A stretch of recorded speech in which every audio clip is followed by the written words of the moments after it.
The presidency stated that President Cyril Ramaphosa today had a telephonic conversation with his Russian counterpart, Vladimir Putin. The conversation covered the two countries' bilateral relationship and the advancement of the mutually beneficial trade and investment framework.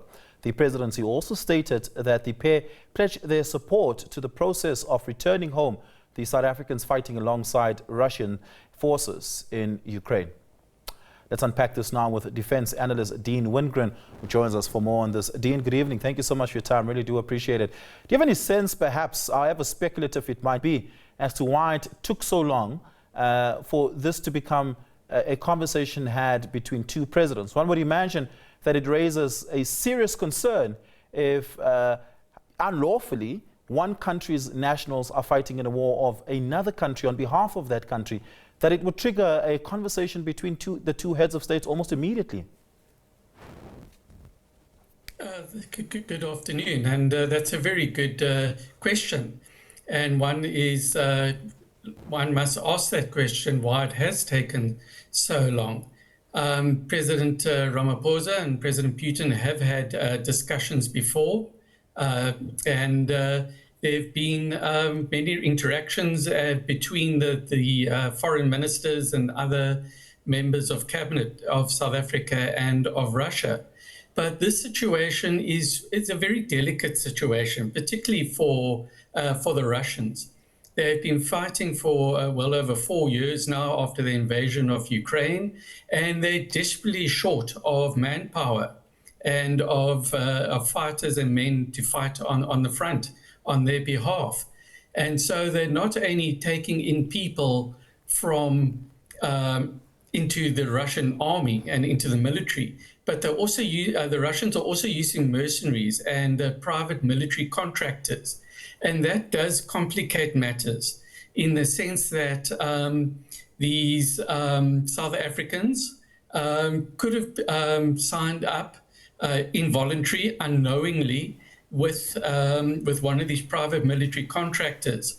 And thus the Russians could take the view that it's not us, it's not our army that is holding these men, so it's difficult for us to now, one, find them on the very large front, and two, try and extract them when they don't have direct control.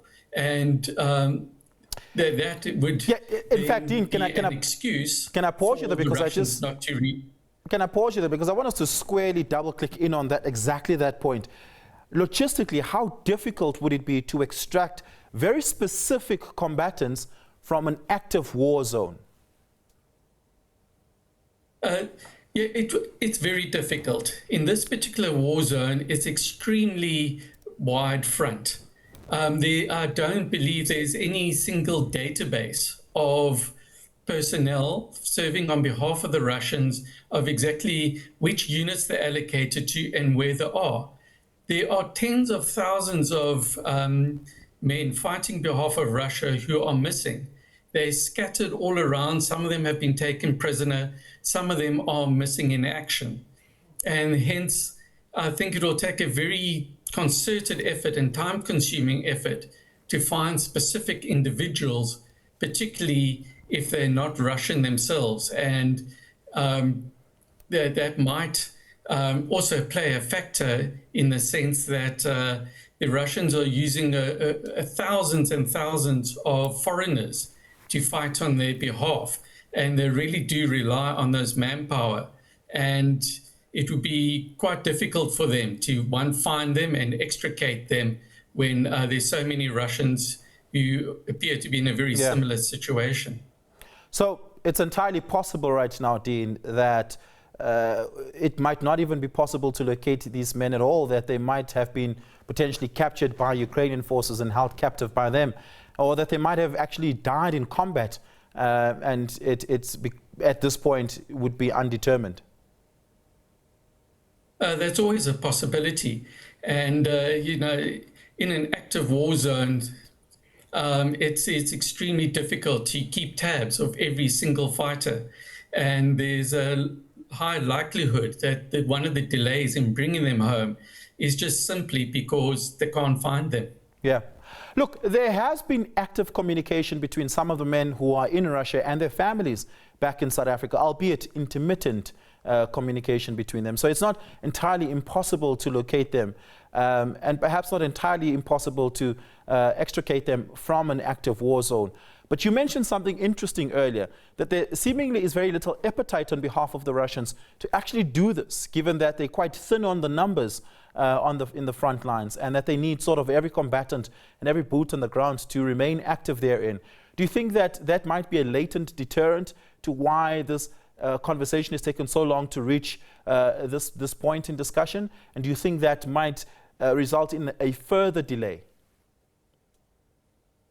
One must also remember that South Africa is not the only one who has its citizens fighting in Russia for one reason or another. The vast majority of them are there through no fault of their own, but they've just landed in that situation unknowingly, either via fake job adverts, or they've been told that they won't be fighting on the front. They have safe jobs in the rear, and only once they're there do they suddenly discover the reality of the situation.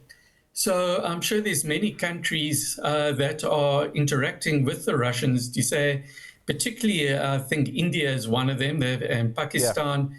They've got a lot of their own fighters there that have sort of involuntarily found themselves in this situation. And so the Russians are probably have very many of these requests for their fighters, and it's just a matter of the will to find these people and putting them on some sort of priority list.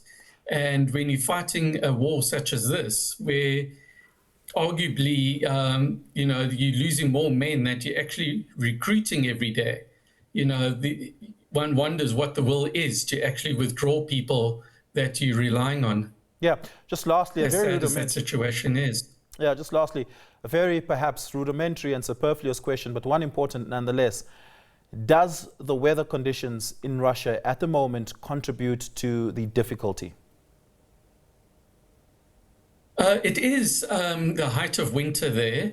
They're having extremely cold weather there. That's some of the coldest weather for the last couple of years. So that certainly does affect withdrawing troops. And it's also not just a matter of withdrawing them. It's how do you withdraw them? Some of these fighters are in a very dangerous areas, and they're subject to Ukrainian bombardment, Ukrainian drones, and they actually cannot be relieved and withdrawn, even if there was the will to do so. And now, within the last week or two, there's also increasingly communication difficulties on the Russian side, with who were relying on Starlink for a lot of their communications. And Elon Musk and Starlink have now taken active measures to disable the Starlink terminals that the Russians are using. So that would also be another factor impacting the communications and the ability to send communications, signals, orders for troop movement. Yeah. Dean Wingrin, thank you so much for your time and your insights this evening. Really do appreciate it. Dean Wingrin is a defense analyst.